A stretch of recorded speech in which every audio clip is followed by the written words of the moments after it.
Well, a very good morning to you. My name is Andy Johnson. This is Monday, January 10th, 2022. This is our first program for the year. Thanks for staying with us. We hope you had a good Christmas and a swing into the new year. For a lot of people, it's not so much good news when you read the papers, when you listen to the radio, when you see the television. Well, this morning we want to take a different approach to the program. We will deal with a single issue on the program this morning, and the question is, how has COVID affected your lives? How has COVID affected you? How has it changed the world as we know it? Well, to help us do that this morning, a group of professionals working in the area from one perspective or the other. So we'll be joined by Ms. Kelly McFarlane, and we want to thank her at the beginning for helping to put this discussion together for us. She's a clinical psychologist, and we also will be talking with Dr. Khatija Khan. She's a former president of the Trinidad and Tobago Association of Psychologists. And we'll be joined also by Mr. Charles Collier. He's the current president of the association, and Dr. Ryan Abraham. He's a medical practitioner, and he's had a lot of experience dealing with people with that. We'll get to them in a moment, but let's just tell you what else is on the program this morning. Of course, the staples we come back with. They watch this. We'll tell you what's happening there in Ghana. We'll show you what's happening on the beaches in Ghana. We'll share with you the Newsday headlines and their count as we go down the road. The Newsday poll, and the question is, how will the rise in food prices affect your shopping habits? We'll get to that in a moment, and we'll show you the numbers, what they are. So we expect to be joined by Dr. Abraham and Mr. Collier, but right now with us, Kelly McFarlane and Dr. Khatija Khan. Good morning to both of you. Good morning. All right. Good morning. Thank you for having us. Well, good. Good to see you, and thanks for agreeing to do this. So let's start with you, Kelly, since you were my principal contact in it. Good morning. And so the question is, as you know, how has COVID affected people's lives in Trinidad and Tobago? And you can draw on what you would have garnered from elsewhere in the world, because it's not much different in a lot of cases. And how has it affected life going forward? Yeah, it has vastly affected our lives. It's affected people's lives differently and to different extents. I think in the first instance, we know when this pandemic first hit, it triggered a lot of confusion, a lot of, kind of threw us off course in terms of what should we do next? How do we keep ourselves safe? And we would look all over for information because a lot was unknown.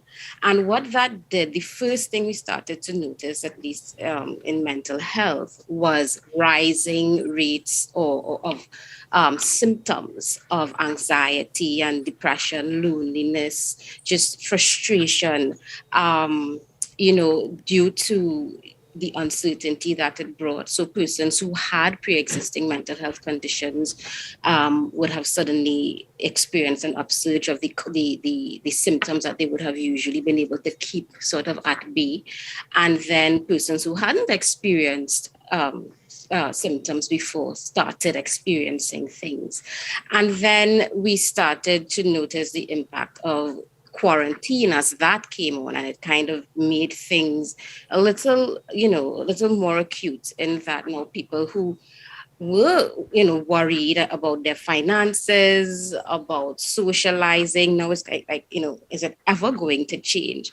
So I heard this sort of analogy once, that every time you see the light at the end of the tunnel where COVID is concerned, you realize it's a train. So you're thinking, okay, maybe this thing will get better. We have vaccines now. We're doing this, we're doing that, we're trying. And then here we have a new variant or something else, So in a nutshell, one of the biggest sort of pieces of baggage, so to speak, that this pandemic has brought with it is uncertainty. And that makes us feel out of control. And when we feel out of control, it affects our personal lives, our intrapersonal lives, our social lives, our productivity. A range of things are affected. It really throws us off. And we see substance abuse, so many things are just thrown off. Right, and I know one of the things we want to get to is the extent to which work arrangements have shifted, probably never to return to what they were.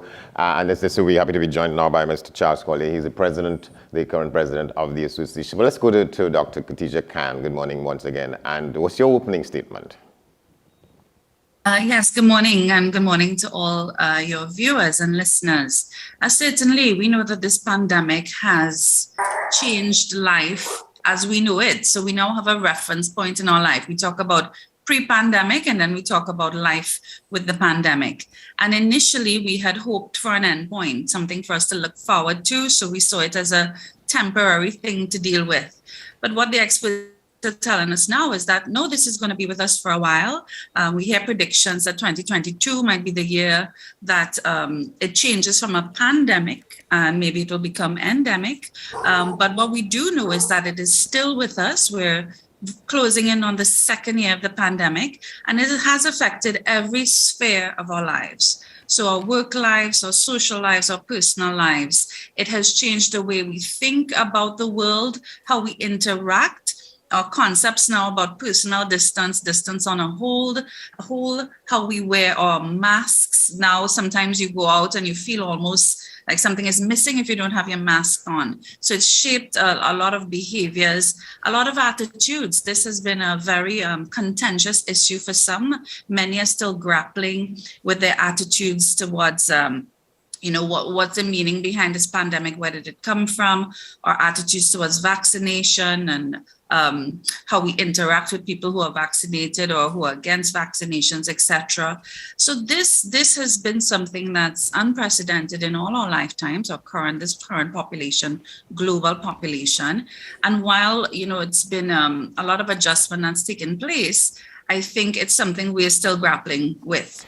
So, for example, little things that keep changing. So they've reopened the beaches. I want them to open it up even more because I think weighing up all the information. But I'm sure we'll get to other issues about how it's affecting us in specific areas. Because one of those issues was that in the middle somewhere there was this issue about how sunlight has a positive effect on it, and there was a whole debate in the country about whether or not it was so, and then it came to be. Some people agreed with that.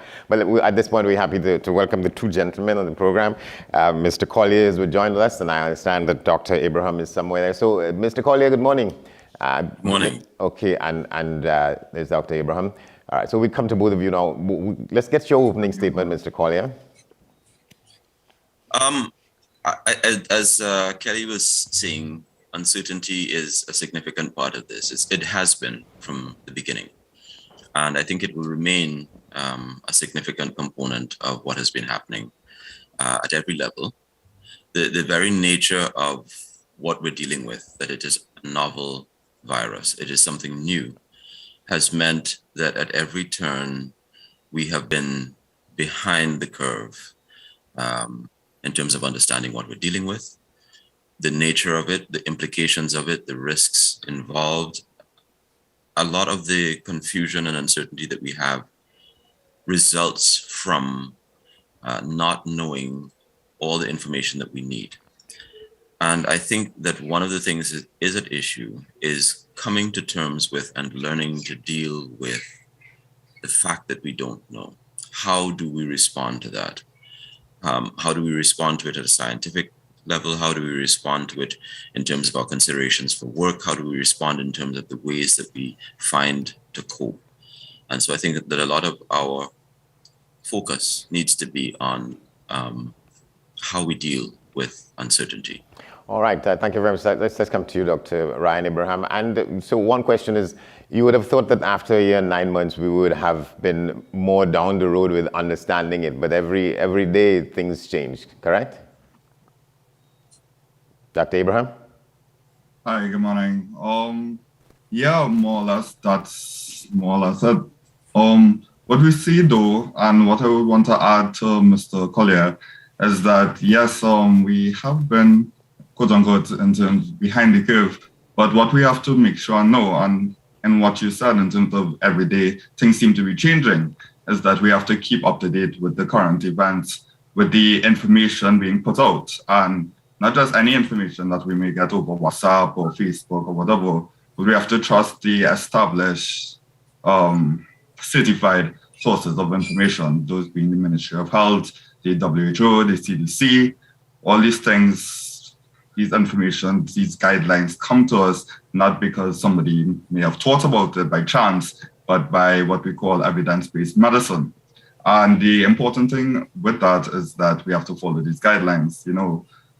A year into the pandemic, we're still seeing people not wearing their face masks. We see people not social distancing appropriately, those kind of things. And by those actions, by not following the recommended guidelines, by not getting vaccinated, by not getting boosters, I know a lot of hesitation comes out from, it may seem that, one day we're doing this and next day we're doing that.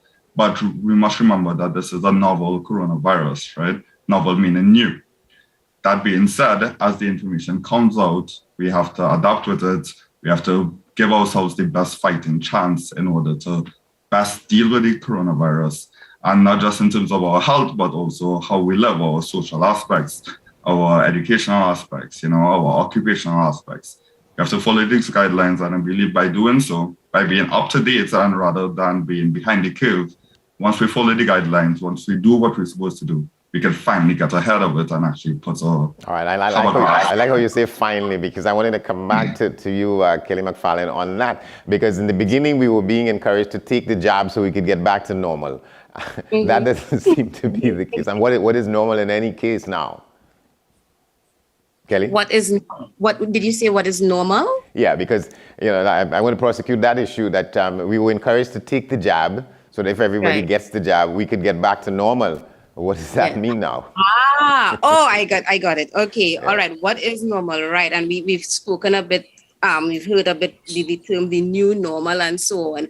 This is the thing about this pandemic. I think in my opinion, that we don't necessarily know, do we? So every time we think, okay, it's the new normal is we walk around with masks. The new normal is we take 100 boosters. The new normal is we're in school. We're not in school. I mean, in person. The new normal is we're socializing. I think what will happen is instinctively, humans are naturally resilient people. We have different levels of resilience, but our resilience reserves will kick in. And the way it will is that gradually we will be experiencing changes. So for instance, if we were to have a film of a day in the life in 2019, and we just look at how people moved about and hugged each other and were in each other's faces and so on, and we look at it now and how naturally unnatural it feels to be in each other's faces, sit too closely or stand too closely. We've sort of evolved over the last 2 years to not necessarily feel comfortable doing those things that were very much comfortable. And we probably would evolve even more to not be comfortable doing those things. And I mean, that's just one example, right? Even coming to terms or being comfortable with all of this remote working and all of these things that before we would say, oh no, my preference is do everything in person. This wasn't even necessarily something on people's minds to do, but I think gradually we will just start to fall into whatever normal. We don't know what normal is until it happens. I think. Yeah. All right. So Dr. Khan, and we were told in the beginning, stay home and stay safe. But the more people stayed home, we were going crazy. Talk about that, because those things weren't evident at all. The extent to which being cooped up began to play on our minds and so on, and that brought you all out to make some points about that, correct? Oh, yeah, so very much. Well, we did what we needed to do at the beginning while they were still trying to figure out what's going on. We did what we needed to do to stay safe temporarily, but we know that it's been a moving goalpost. So as things change, we know that lockdown cannot be a sustainable plan of action. It's not natural. It's not good for mental health, physical health, the economy, everything, social. So we had to figure out how do we reintegrate back into the levels of interaction that sustain other aspects of life, as well as keep us healthy.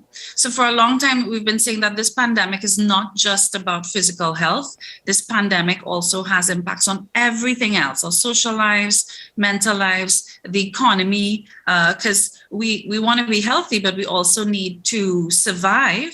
And that survival also comes with the social responsibilities, etc. Because physical health and mental health are so intertwined. And so we needed to start getting back out. We needed the economies to be vibrant again. People needed to be working.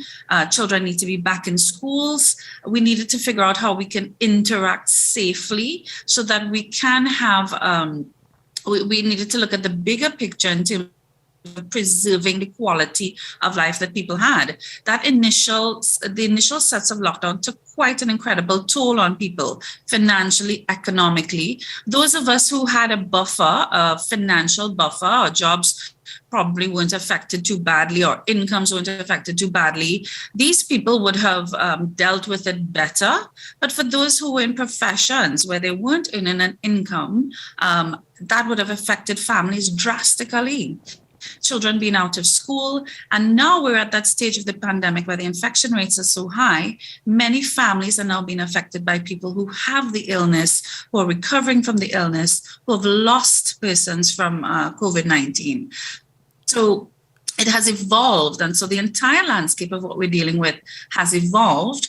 But the thing about it is, and it's been alluded to by all our panelists, is that there are parameters for how we can evolve with this pandemic in a way that continues to sustain quality of life. All right, Dr. Collier, there's with tactile, that's the term that relates to people touching and so getting close to each other and to one another. So how, explain, in some more depth, why is it that we go bonkers because we can't go out and we can't mingle with people? And I put that there alongside the fact that you had this man, Julian Assange, who was for months cooped up in an embassy in London, and it turned out that he was going crazy when he thought he was seeking asylum in this place and seeking safety. When they took him out, he was almost raving crazy. What is it about not being among other people that affects our mental state like that?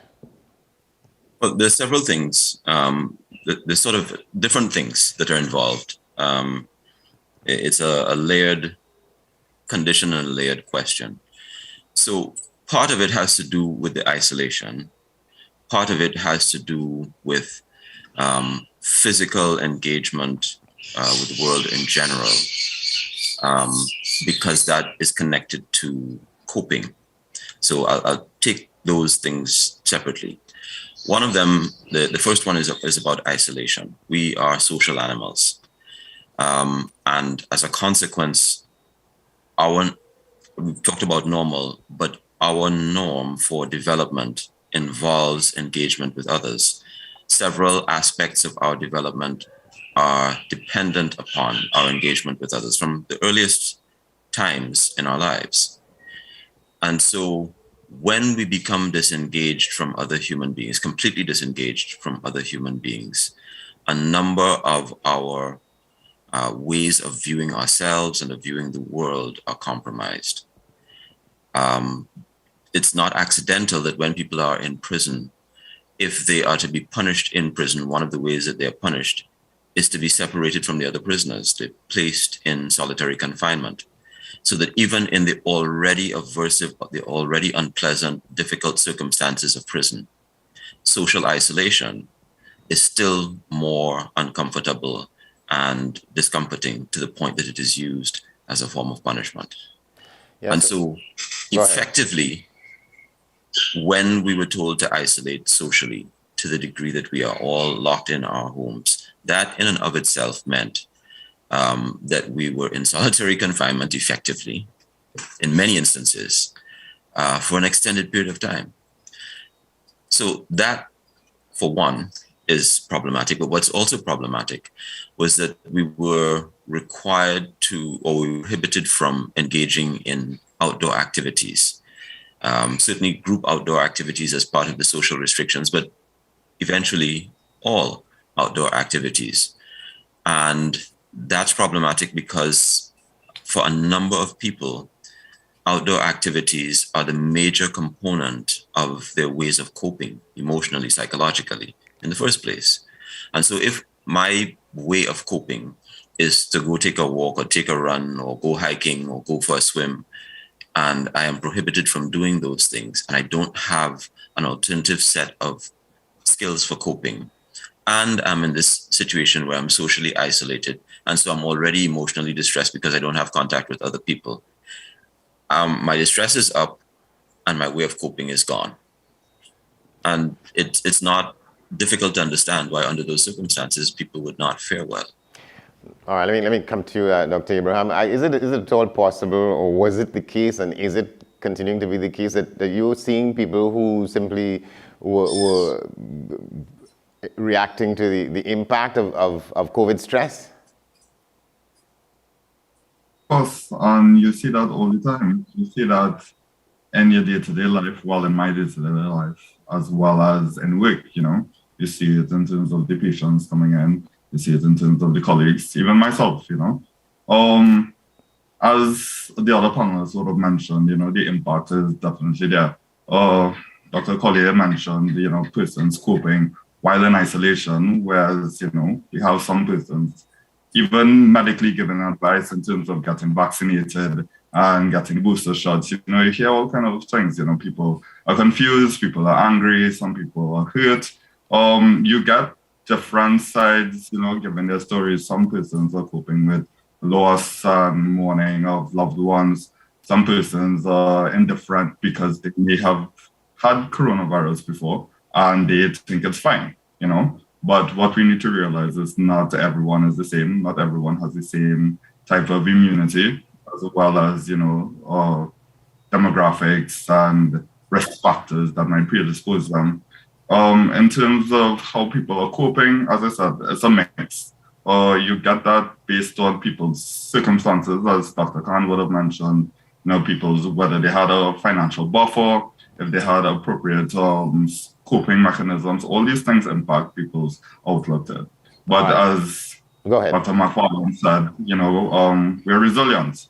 People tend to adapt, and the most we could do is try to apply appropriate coping mechanisms, as well as I mentioned before, follow the appropriate guidelines, get vaccinated, do the things that we're supposed to do in order to be ahead of this pandemic. All right, we're gonna go to a break shortly, but before we go there, I just wanted to throw out some things, simple things that struck me along the way, and I was making notes about it. How many times we had to be remembered not to touch our faces, how many times we had to wash our hands, and from whence did this term social distancing come from?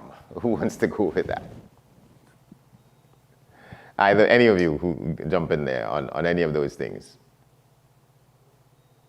Well, as we mentioned before, things change from day to day. We got these certain guidelines in terms of social distancing. I mean, in the back of our minds, we kind of always knew, if somebody is sick, let's say back when, we were in school in person, if somebody is sick, we would know that we would recommend that person isolate. We'd also try not to get too close to that person because we know that it's contagious, right? So I think in the back of our mind, just like anything, if you see a fire, you know not to approach it because we know it's dangerous.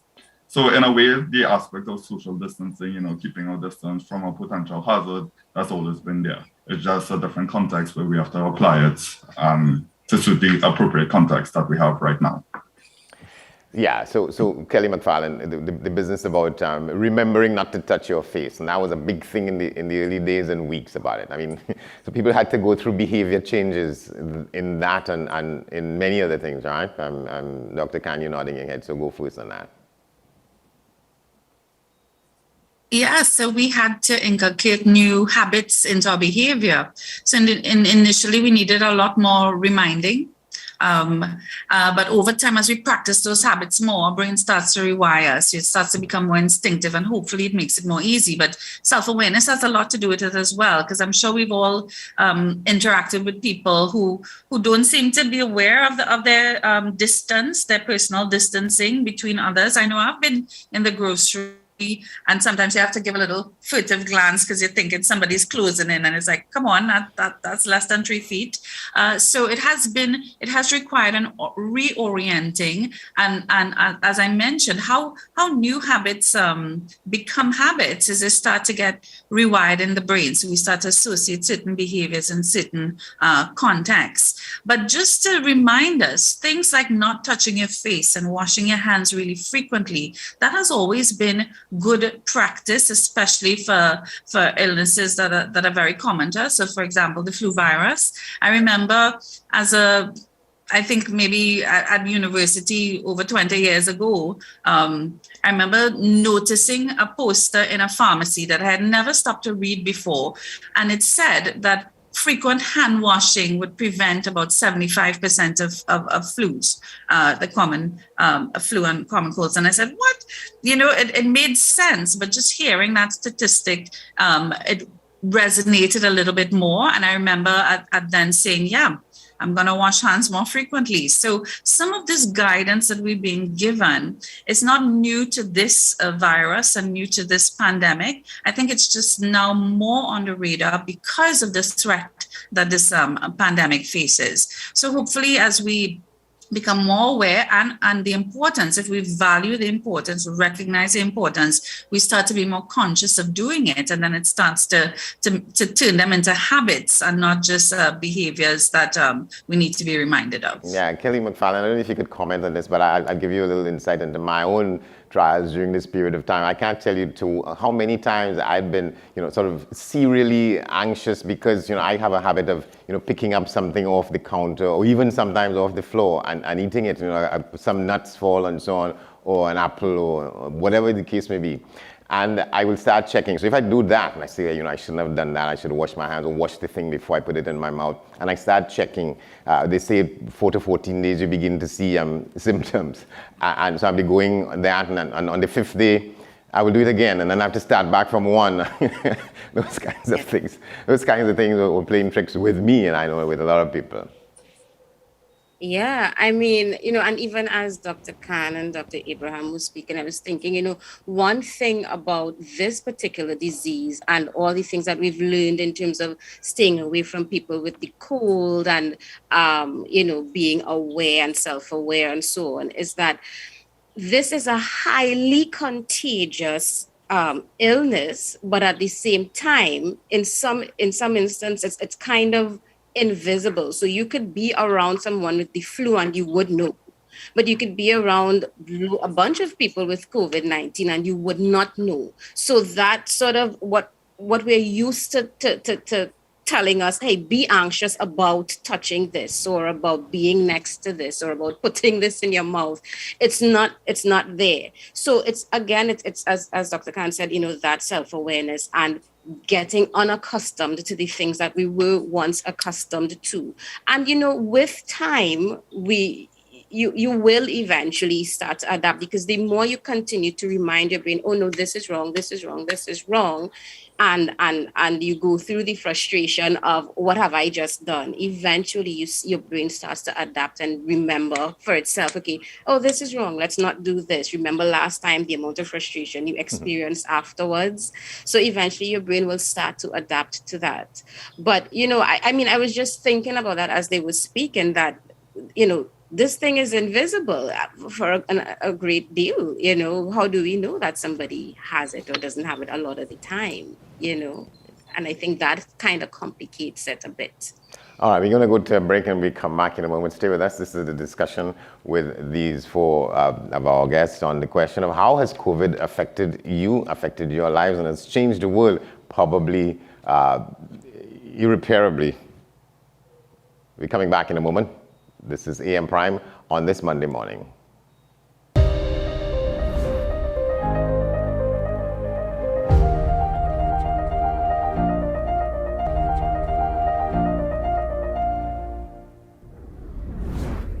Welcome back to our special discussion on the program this morning. The question is, how has COVID changed the world and our lives? And our guest psychologists, Kelly McFarland, Dr. Khatija Khan, Mr.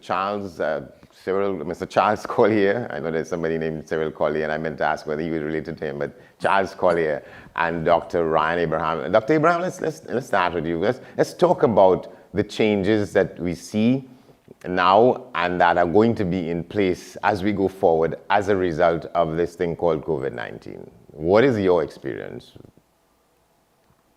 Okay, sure. Where to start?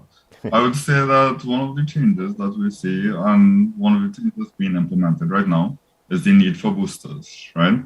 And I feel like I would be remiss if I didn't speak a bit about it. Or people are a bit confused in terms of, oh, every minute is a booster, these boosters really working. First it was one jab, for example, with the Johnson & Johnson, and we're hearing it's two, and why the ever increasing amounts. Now, as we would see, the virus is mutating, right? What a mutation does, basically what we all know is that mutation means change.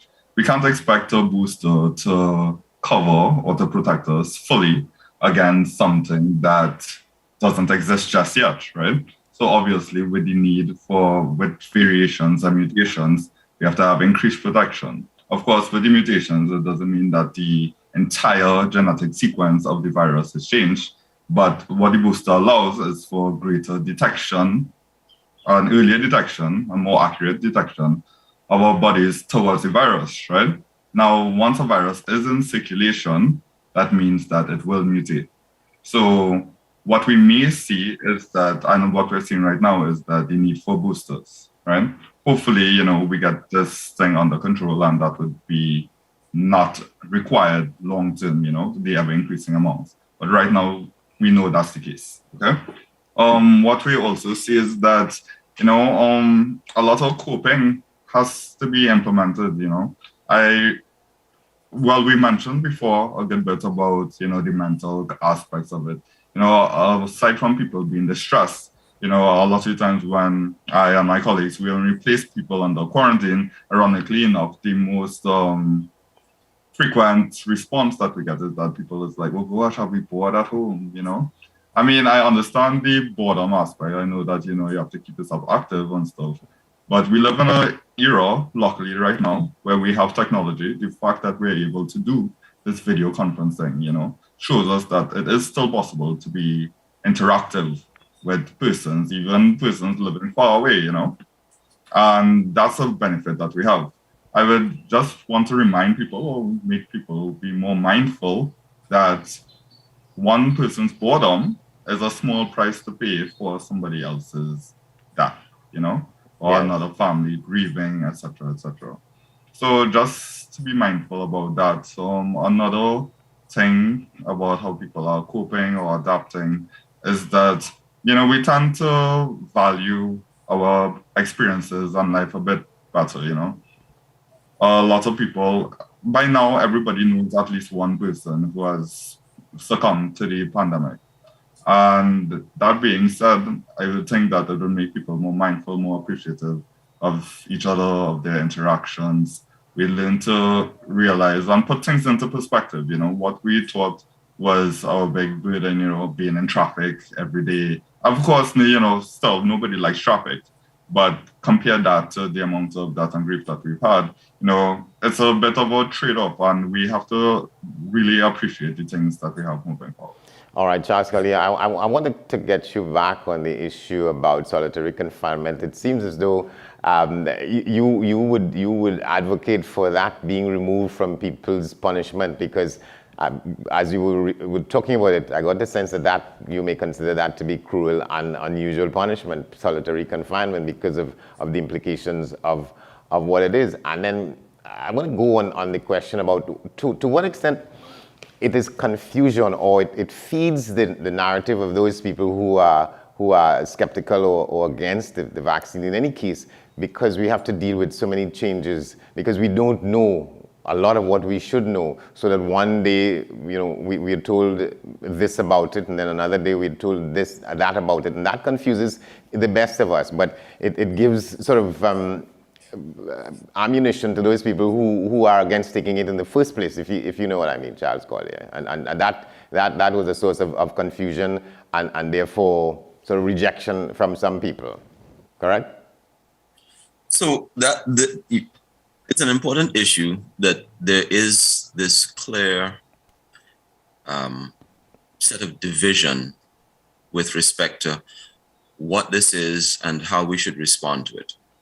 One of the changes that I think has taken place as a result of the pandemic is the exposing of rifts in our ways of viewing the world, of understanding and responding to things.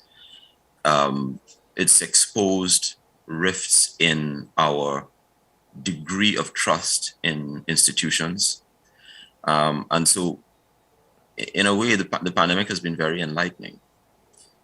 And there's a need, I think, as a result, to address some of those things directly.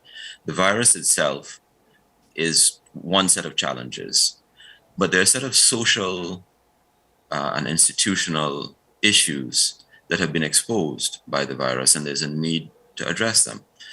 How do we deal with the reality that people who hold the position of expert don't know? At what point do we acknowledge that we don't know? And to what degree do we acknowledge that we don't know? And so that has actually played out, in my view, as a significant issue. So I'll give you an example of what I mean. There has been a tendency for people placed in a position of responsibility and expertise, medical professionals, public health professionals, governmental, individual, members of government and governmental institutions and organizations have been placed in a position of providing certainty when they're not certain. And so they'll make a declaration, a statement about this is what you're supposed to do, these are the guidelines, etc. But in reality, they are offering those guidelines from a position of uncertainty. They're offering the guidelines, or they're making policies based on partial information, based on incomplete information. And when the guidelines are offered, or when the policy is made, it's not made in a way or expressed in a way that suggests that it is provisional or partial or evolving. It's made as a direct statement, and so, or a definitive statement. And so if you've got a definitive statement from an organization, an institution, or an individual who is supposed to be the holder of knowledge, the one who is the expert, the people who have the answers, and then subsequently they come back and say, okay, no, that's not what we're doing. We're doing this. We're doing something else. It erodes confidence in their capacity, their knowledge, their expertise. And it can result not because false information is being given, but because it was not acknowledged that this is incomplete or imperfect information in the first place.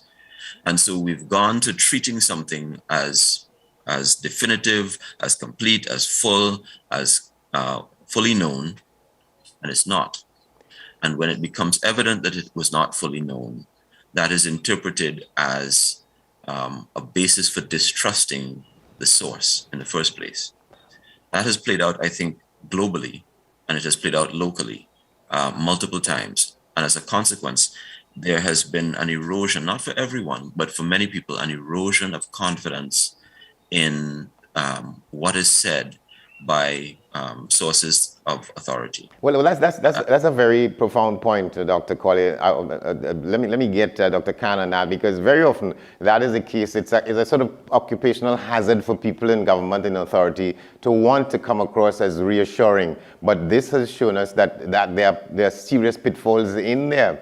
You're trying to come across as reassuring and telling people what is required, or what you know should be done. But very often that is based on some very sort of slim and shaky pillars, right? And we've seen that. And so that is, what do you make of that in terms of how we, people who are in these positions of authority, have to adjust how we try and communicate? That has been shown up big time with this, not so? Yeah. Great. Sorry about that. Yes, I think it's a very important point to embrace, because we start to recognize how important confidence in our authority figures or those we hold as credible sources of information, how important confidence in that person and the system is. Because if we don't have confidence, it starts to erode the trust. It starts to lead to negative attitudes about whatever it is we're discussing. And I think this has been brought to the fore even more in the pandemic because of the nature of the messaging and the decision making, where it's not just more generic things things that don't affect us day to day, so we could overlook some of it if we have some doubt. These now we're talking about mandates, we're talking about decisions that affect people's lives. So if you have, a tiny bit of a shred of doubt, a cynicism, you're skeptical, you're outright mistrusting, this can have some really serious consequences, which we are seeing playing out.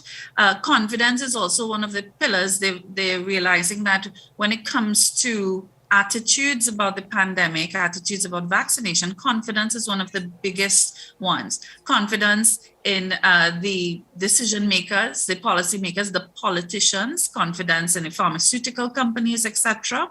So I think tackling that or addressing that comes, you could say, in two ways. One, it's recognizing, as you said, many things, even in science, are not 100%. There are very few absolutes in this world. So even things that we're very confident about, we usually put a statistic on it. It's 99.99%. We're going to hold off on saying it's 100% because we know many things are not absolutes.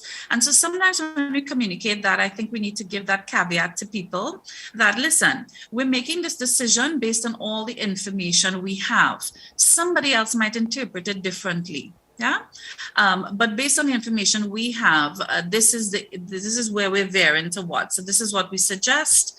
So I think sometimes put in that caveat that you're not being overconfident, because people start to see through that. And especially if things don't go their way or there's some doubt, it erodes it. So having that caveat to recognize that many of our decisions are not absolutes, but they're based on clinical judgment, on just this conglomeration of different sources of information.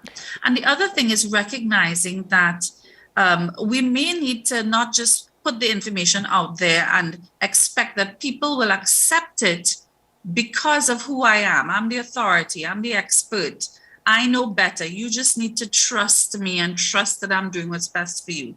No, it doesn't work that way. So sometimes we have to understand what the challenges people are having and how can we meet them halfway. Yeah. So if they are hesitant, let's find out why and figure out what other information we need to provide. So sometimes, we're at that stage in the pandemic where we're running out of patience. It's hard sometimes to be a little empathetic because we're like, by now, people have their corners and it's hard sometimes, but I think we still need to maintain our sense of humanity. That sometimes that buff, the big stick reproach approach of conveying information is not always effective. Right, Kelly McFarlane, take up from there. And take this with you as you go. I in my head very often I hear the young lady saying in the promo, follow the science, not the WhatsApp forward. But a lot of times science is indecipherable for a lot of people, and a lot of people don't trust it. Yeah, and that term you use, the science, what I have recognized, and also what some research shows, is that a lot of the non-compliance to what the scientists are purporting or telling us to do has to do with people not understanding the science or about it feeling like this giant over here, and then we're over here, and this giant is trying to take control of our lives, and we don't even know this giant. And I think from the beginning, when we're in crisis, one thing we lose we start to feel is a sense of loss of control. And when we start to feel a sense of loss of control, the natural thing is to want to get control back. So the disease has taken control over our lives in the sense that it's taking people from us, it's weakening us as a society of people who individually have experienced it. It has created economic shifts, it has created shifts in policy in some instances, the way we socialize and so on. So now we're here and we're in this thing that's going on forever and ever. And we want to regain some control of our lives, but yet every time you tell me, hey, you're going to get back some control, just do this for a little while. Just give us 3 months, 2 months, whatever. Do this for a little while, you'll get back your control over your life. And then here comes the train instead of the light at the end of the tunnel, and there's no control again. So whereas at the beginning of a crisis or a pandemic, as in this case, your short-term survival skills kick in, fear motivates you, and you kind of try to do the things, you listen, you wait, you look, you mirror what others are doing, and so on. Eventually, exhaustion and complacency sets in, and this is where we start getting this notion of pandemic fatigue and so on.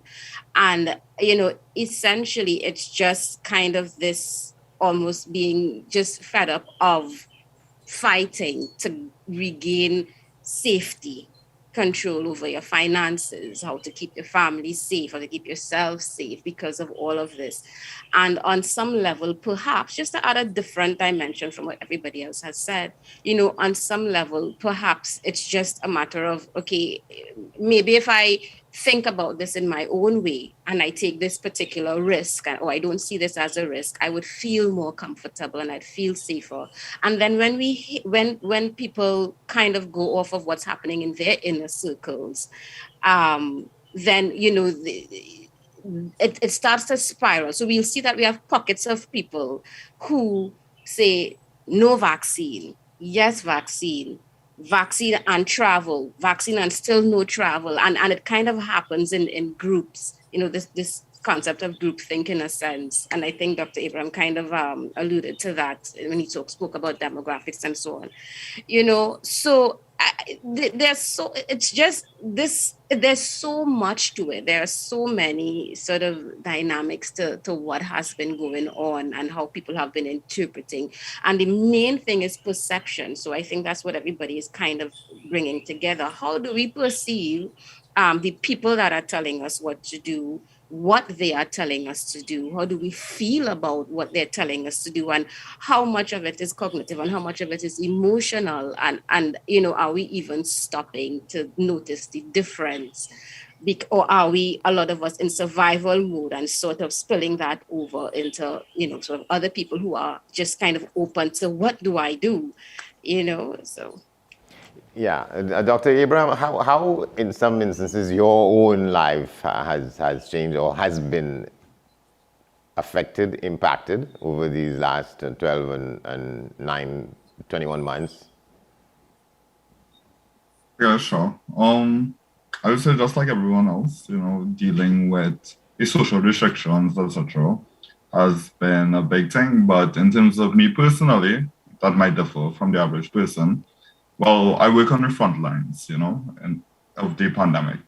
So the incidence of the amount of that you see definitely increased, coping with that and internally dealing with, I would say, frustration in terms of seeing so much what we would term unnecessary death or unnecessary illness, I would guess, being a doctor and knowing the guidelines, knowing what goes into them, and seeing the hesitancy by patients, by the average person, persons being anti-vax or having reservations. And of course, as Dr. Khan, Dr. McFarlane, and Dr. Collier said, patient education is a big factor in it.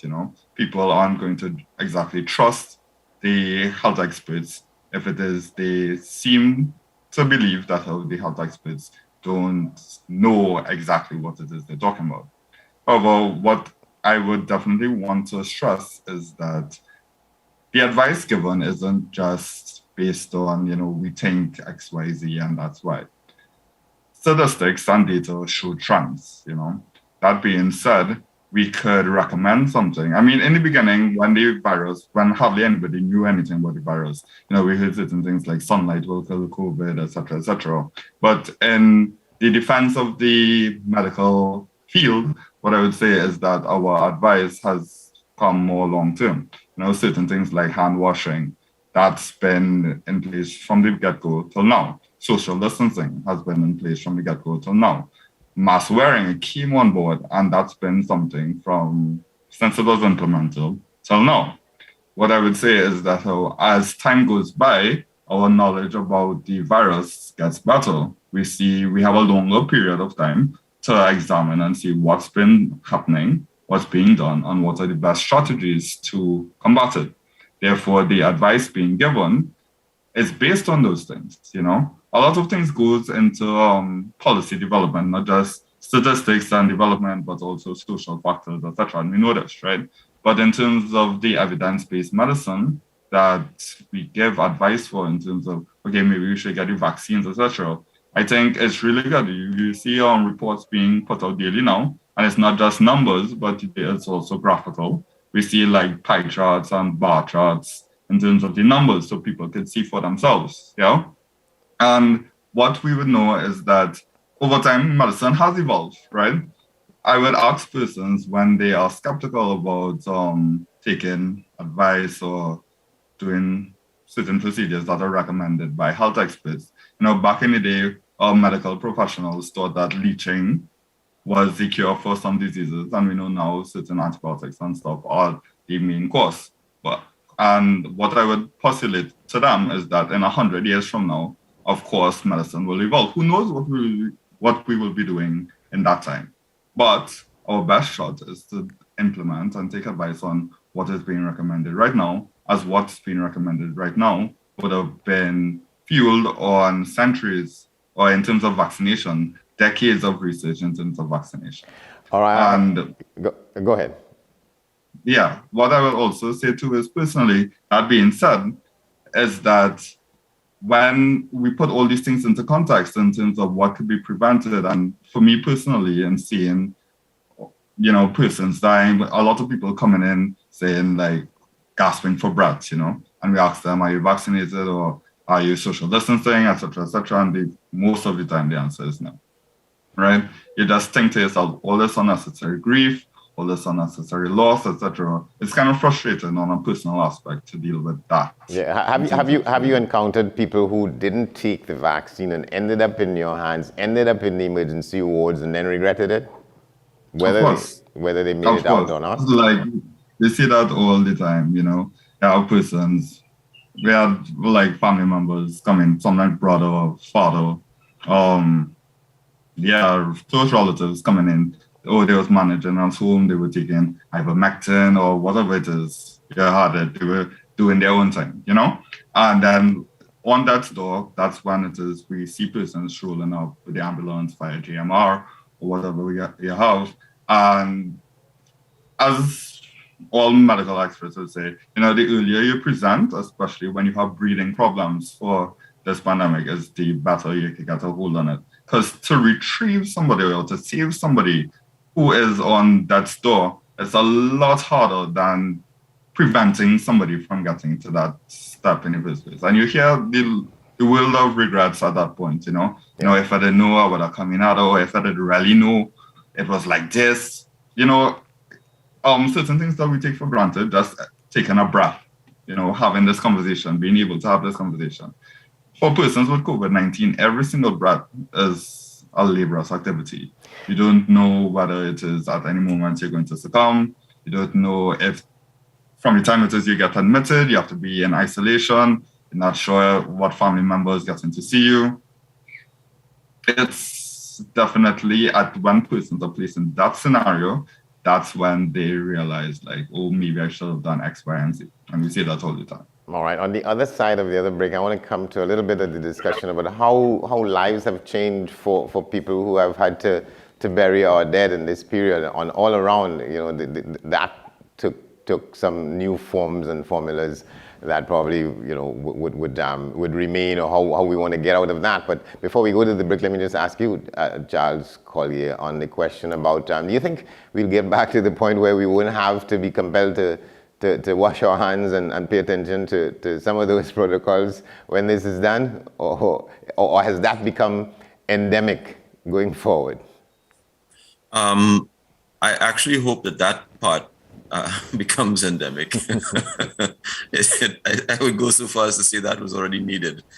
But one of the things that I anticipate is that if we're to follow the course of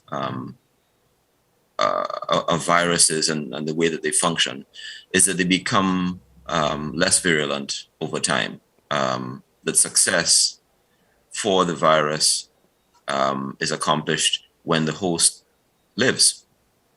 If the host dies and dies quickly, that virus is less successful at replicating.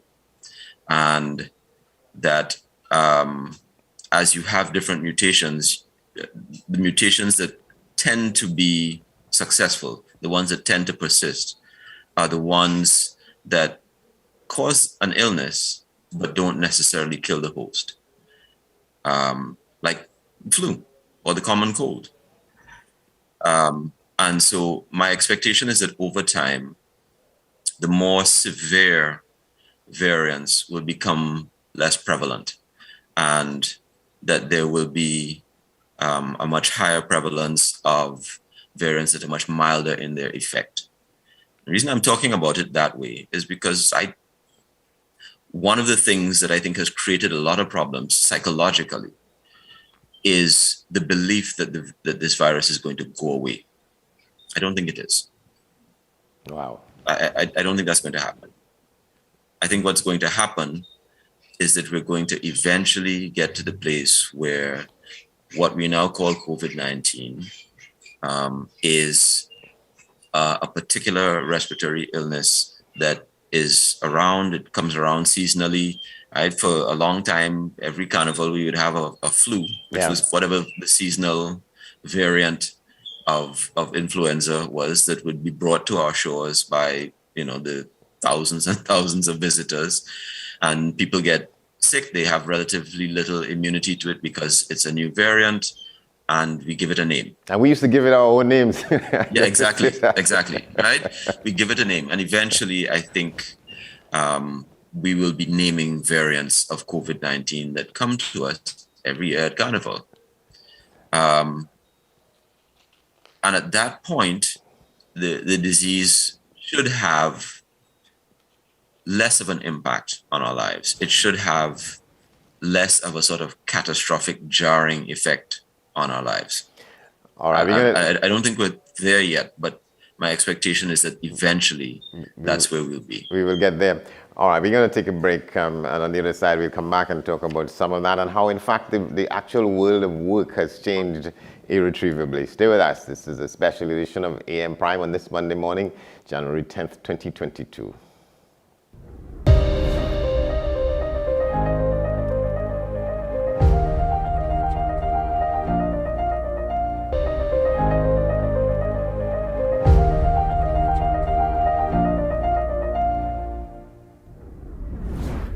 Welcome back to the program. We're discussing a single question this morning. How has COVID-19 changed the world and our lives and our guests over the last hour? We're going for the next half hour. Ms. Kelly McFarlane, clinical psychologist. Dr. Khadija Khan, former president of the Psychology Association of Trinidad and Tobago. Mr. Charles Collier, the current president of that organization, and with us, medical practitioner Dr. Ryan Abraham. I want to get to how, in fact, the world of work has changed, whether irretrievably or not. But before we get there, in the discussion earlier, we were talking about some of the changes that have taken place, to what extent they have had any effect, and how will that play out in the future. The way in which we dispose, or we've been caused to dispose of our dead in this period, and we're talking in the case of where it is now, in the thousands of persons who've died between March 12, 2020 and now. Let's start with you, Kelly McFarlane, about the issue of how we've had to accept differences in how we bury our dead. In some cases, in the early days, we didn't even get to see the bodies. The issue now for a lot of people is the question of cremations. People want to go back to what they knew. To what extent that is possible. Let's talk about those changes and how they may have affected us who remain.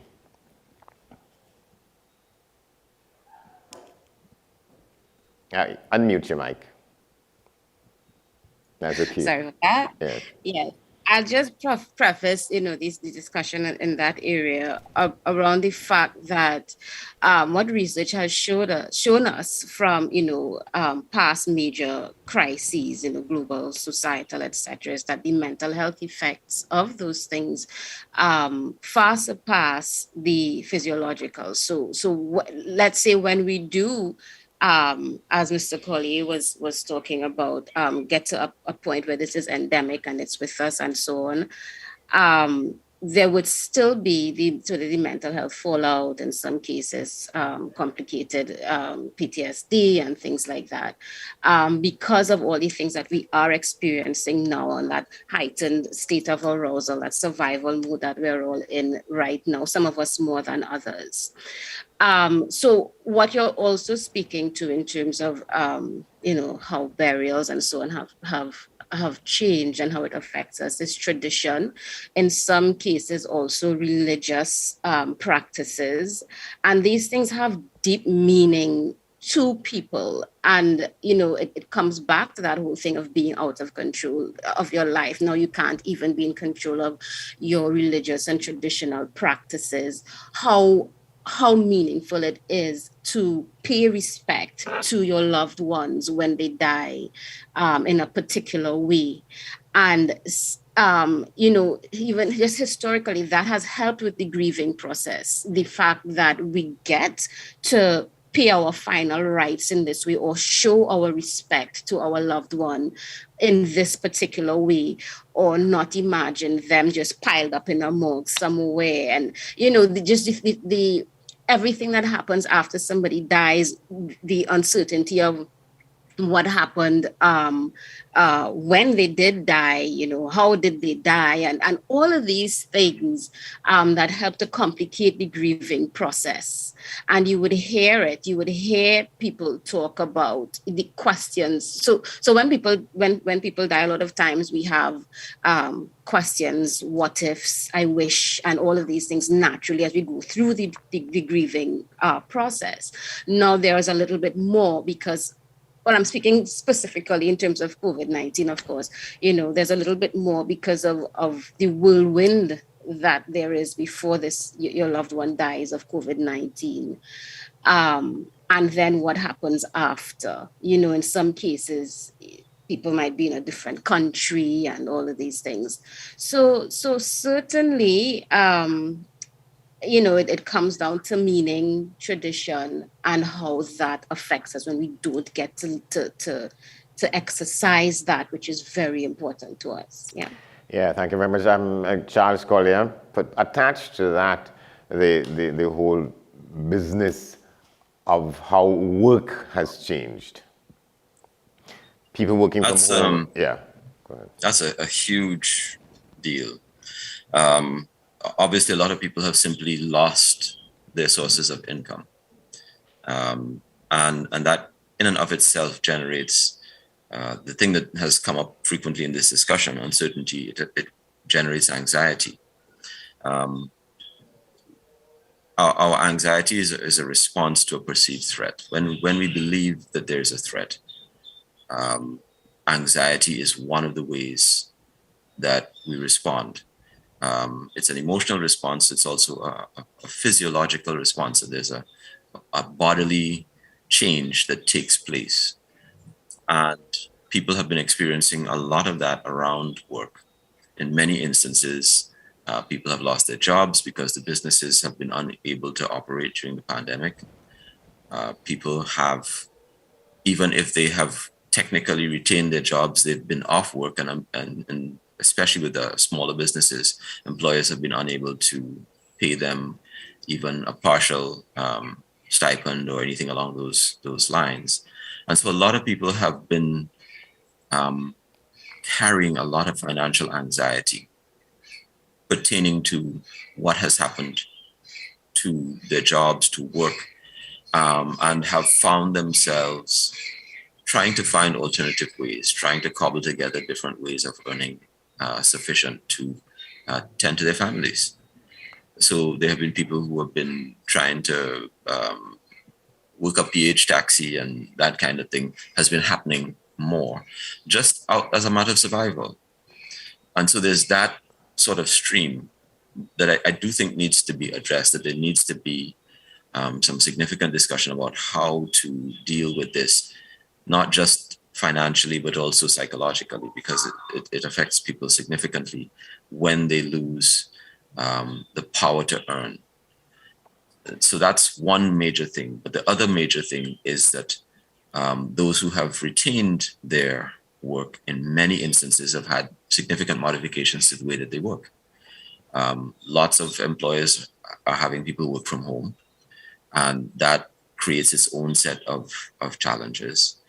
And in some instances, people are being required to come back to work physically, and that has created a lot of difficulty for people who are not ready to return to work in a physical space, because they have ongoing anxieties about being physically present at work, and the increased risk that that may mean for them.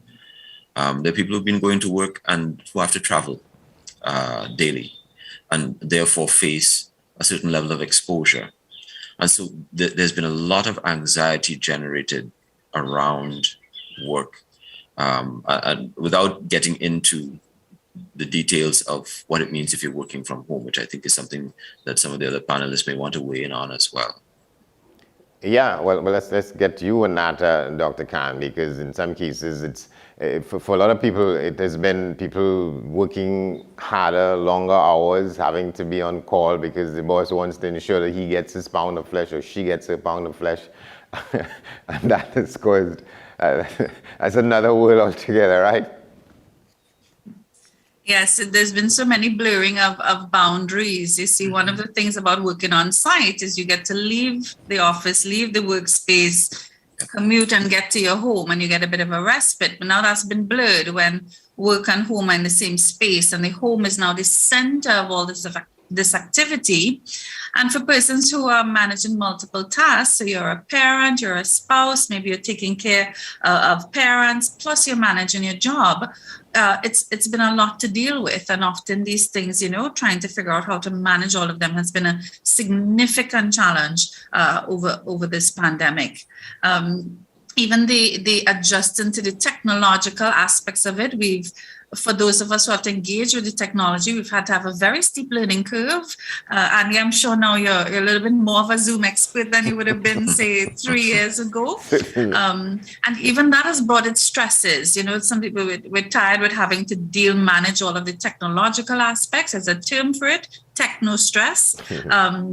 Even this term we hear about Zoom fatigue, scientists have now found that it's something tangible because of the nature. It's changed how we interact. It's actually not normal. If we were face to face, if we were in studio with you, we would not be staring at faces and torsos with such intensity. And that takes a lot more cognitive energy. So it's actually more tiring to engage in that effort.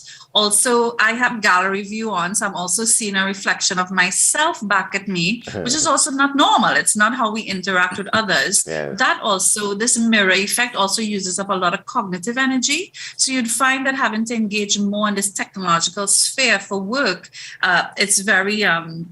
it's tiring. It contributes to more fatigue. So we found employees have had to adjust to that as well. In the beginning, we said, no, put the videos on. Let's see each other. Let's interact. But sometimes you may not need to have it on all the time because it is more effortful and it may not be necessary. So I think adjusting both to the technology as well as the demands in the environment, I think especially, and I do want to say, I think for mothers who often carry more of that caregiving burden, it's been especially intense as they're trying to manage their work responsibilities, manage children's online schooling, etc. So I think more so we need everyone in the family to pitch in. And the last thing which Mr. Collier spoke about, which is now that more places are returning to work, we've seen varying responses to that. So now the vaccination issue has come up again. It's very contentious. And so we have to figure out how do we navigate that? How do we help people transition and adjust back to that? So it's one of the things, and many of us, the psychologists on the panel, can talk about in our practice where we're having to talk to people who are anxious about returning to the workspace, especially if they're also in an environment where they are at higher risk or they're interacting more with people and they're concerned about going back home to their loved ones who may be vulnerable. They're concerned about their own risk as the numbers stay high in the country. That anxiety and worry is still there. So we still have a lot of adjusting to come as it comes to coming back to the workspace, and how do we do that now in this new age? Yeah, and that speaks simply to those who want to come back. But a lot of people probably want to continue to remain in this experiment of working from home. But it feels in some cases like, you know, what they say, all that it is not gold. But Dr. Ryan Abraham, so what are your takes on some of that?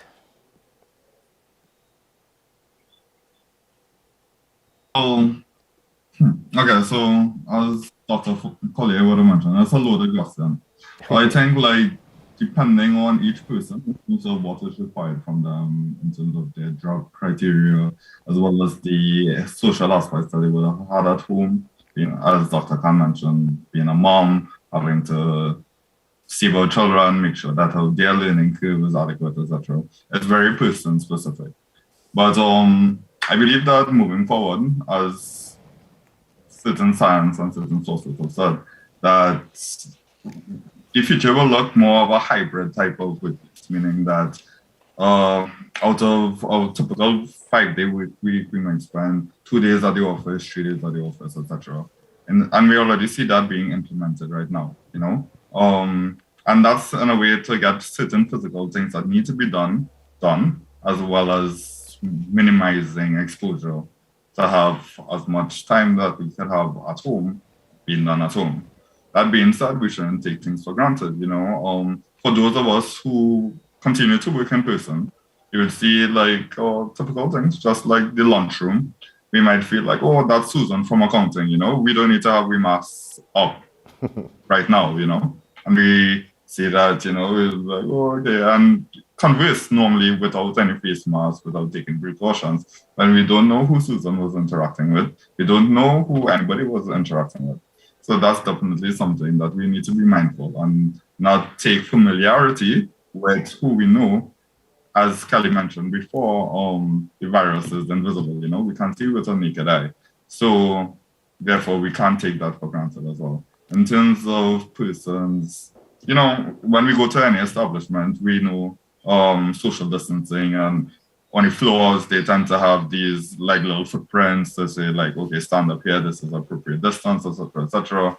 Even in terms of a new norm, we would see like, you know, if you see somebody standing up pretty close to you, you tend to feel a bit anxious, you know, or it's kind of wild right now when you go to, let's say, to the cinema, for example, you know, if you see people gathering pretty close or in line for the cafeteria, etc., kind of get anxiety about that, and you think like, wow, you know, there was once a time when we used to be huddled up in big crowds and stuff like that. That seems to be like foreign to us right now. And as Dr. McFarlane would have mentioned before, that's the adaptation coming in, you know, so how it is we approach the virus and disease. I think, like, as I started off by saying, in terms of occupation, it depends on what we individually have to accomplish in terms of our job criteria, as well as our social and outside the workplace demands on us. All right. Well, thank you very much. And that's where we're going to have to leave it. We want to thank each of you, Dr. Ryan Abraham, Mr. Charles J.P. Collier, Dr. Khadija Khan, and Kelly McFarlane, sort of co-producer on this program for us. Thank you very much. Sure. Thank you for having us. Yes. Yeah. Welcome. All right. Well, we'll see each other on the other side of some other kind of discussion. But for now, that's it. We're going to take a break. When we come back, we still have a couple of staples to share with you. Stay with us.